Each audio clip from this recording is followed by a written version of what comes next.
دانیہ قرآن academy. یہ قرآن وہ رستہ دکھاتا ہے جو سب سے سیدھا ہے، اور مومنوں کو جو نیک عمل کرتے ہیں بشارت دیتا ہے کہ ان کے لیے اجر عظیم ہے۔ نحمده ونصلي على رسوله الكريم اما بعد فاعوذ بالله من الشیطان الرجیم بسم اللہ الرحمن الرحیم۔ السلام علیکم ورحمۃ اللہ وبرکاتہ۔ امید ہے آپ سب خیریت سے ہوں گے، انشاءاللہ جہاں ہوں گے ایمان اور صحت کی نعمت سے مالا مال ہوں گے۔ ہاں جی، تو آغاز کرتے ہیں ہم اپنے آج کے سبق کا دعاؤں کے ساتھ۔ تو چلیے شروع کرتے ہیں۔ اللہم صلی علی سیدنا و مولانا محمد وعلی آل سیدنا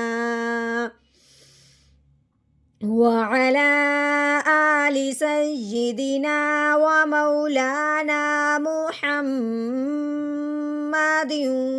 وبارک وسلم۔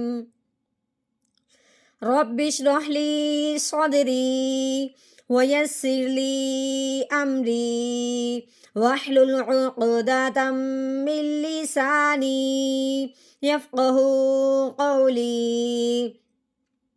رب زدنا علما رب زدنا علما رب زدنا علما۔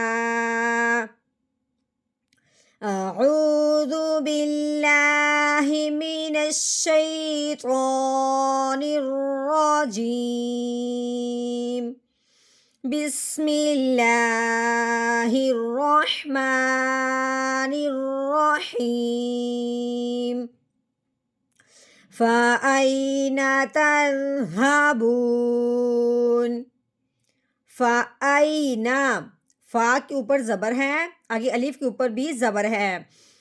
فا زبر فا، الف کے اوپر جو زبر لگی ہوئی ہے، الف کے اوپر زبر آئے، زیر آئے یا پیش آئے، اس الف کو الف نہیں پڑھتے، اس الف کو حمزہ پڑھتے ہیں۔ ٹھیک ہے، اب ہم نے اس الف کو کیا پڑھنا ہے؟ حمزہ پڑھنا ہے۔ آگے یا ہے، یا کے اوپر جو دال دما بنی ہوئی ہے اس کو جزم کہتے ہیں۔ یہ جزم جس حرف کے اوپر آئے اس حرف کو ساکن کہتے ہیں۔ اب جب یا ساکن ہو، جب یہ جزم آئے یا کے اوپر، جب یا ساکن ہوتا ہے اس کو پڑھنے سے پہلے پیچھے دیکھنا پڑتا ہے۔ تو پیچھے کیوں دیکھنا ہے؟ اس لیے ہم نے دیکھنا ہے کہ یا ساکن پہ مد کا قاعدہ جاری ہو رہا ہے یا ساکن پہ لین کا۔ اب یہ جاننے سے پہلے ہم نے پیچھے دیکھنا ہے، کیونکہ پیچھے حرف پہ کیا ہے؟ زبر ہے۔ پچھلے حرف پہ یا ساکن سے پہلے حرف پہ اگر زبر آ جائے تو پہلے والا حرف جب یا ساکن کے ساتھ ملے گا تو نرمی کے ساتھ پڑھا جائے گا۔ ٹھیک ہے، یا ساکن سے پہلے زبر آ جائے تو وہاں پہ لین کا قاعدہ جاری ہوتا ہے کہ نرمی سے پڑھنا ہے، کھینچ کے جھٹکا لگاتے ہوئے بالکل نہیں پڑھنا۔ تو کیسے پڑھنا ہے؟ حمزہ یا زبر آئی، فا آئی، نون کے اوپر زبر لگی ہوئی ہے، نون زبر نا، فا آئی نا، تا کے اوپر بھی زبر ہے لیکن آگے کیا ہے؟ رال، رال کے اوپر کیا ہے؟ دال دما جزم بنی ہوئی ہے۔ اب جزم آئی رال کے اوپر، اب ہو گیا رال ساکن۔ جو بھی حرف ساکن ہوتا ہے وہ پچھلے والے کو اپنے ساتھ ملا لیتا ہے۔ اب ہم نے تا کو رال ساکن کے ساتھ ملانا ہے تو کیسے پڑھیں گے؟ تا رال زبر تال، کیسے؟ تال، رال نرمی کے ساتھ پڑھنے والا ہے، سختی سے بالکل نہیں پڑھنا۔ ہا کے اوپر زبر ہے، ہا زبر ہا، تال ہا۔ با کے اوپر پیش ہے، آگے واؤ ساکن ہے۔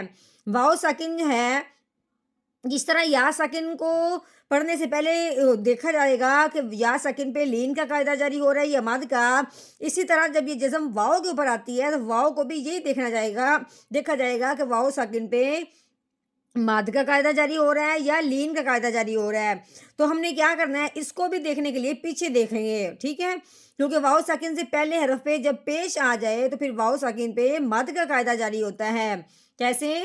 با واؤ پیش بو، تذہبو، نون کے اوپر زبر لگی ہوئی ہے، نون زبر نا،